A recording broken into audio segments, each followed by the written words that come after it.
Good Thursday morning. This is 106.1 KYVZ. Joe Zurich visiting once again with meteorologist Chris Sramek at Decision Weather Now, as well as America's Weather streaming channel. Chris, things are really going to heat up today and maybe some more shower and thunderstorm activity this evening. Yeah, Joe, we're going to keep our eyes on a low-pressure system that's now over southeastern Wyoming. It's going to kind of drop southward into Colorado here today and wrap up these south winds. We've got southeasterly winds out there already this morning, anywhere from 15 to 23 miles per hour.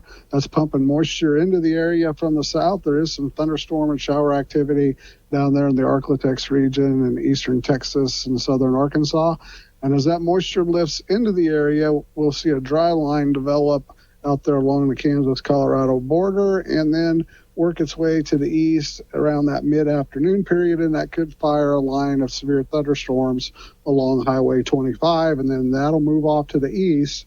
And as that low pressure swings through, that'll bring a cold front through that'll be potentially another line of severe weather later this evening after, let's say, about 8 p.m., 9, 10, towards midnight, that will have potential of some large hail damaging wind with both of these daytime and evening storms, and also a straight line wind that could be 50 miles an hour or more as that frontal passage comes through. These storms will probably be quick to move out of the area off to the east and through Kansas region in south central Nebraska and north central Kansas. That's where the tornadic threat kind of comes into play, and maybe even some larger hail. So it is a little bit further to our east, that really, really severe weather, but it looks like it could start out here, and we'll definitely have that cold front moving through. Temperature-wise, we're sitting at 47 out in Burlington this morning, 50 in Goodland, 55 in Colby, 57 in Oberlin.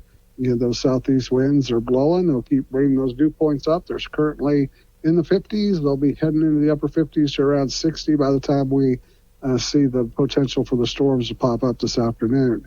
Temperatures will also climb into the middle 80s, and then as that front comes through, tomorrow morning will be chilly. It looks like we'll see temperatures in the lower 40s. Looking at the map out there this morning, there is snow going on in the mountains of Wyoming, and that air will come in behind that overnight.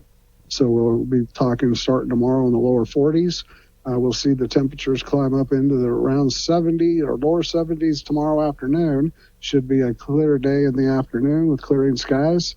It'll turn out pretty nice. And then on Saturday and Sunday, the storms return in the afternoons and evenings.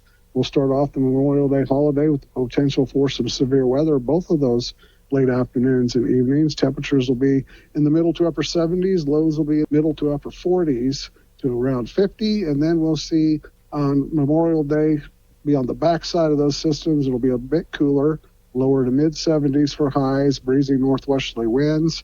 And it looks like it'll stay dry for Tuesday, Wednesday, back into the 80s. And then more storms come back into the forecast Wednesday evening and again on Thursday afternoon and evening. Those could also be severe. So looks like that active weather pattern will continue into June with the couple days of dryness in between, and then severe weather for 2 or 3 days to follow. Once again, that's Ag Meteorologist Chris Sramek at Decision Weather Now, as well as America's Weather streaming channel for 106.1 KYVZ. I'm Joe Zurich.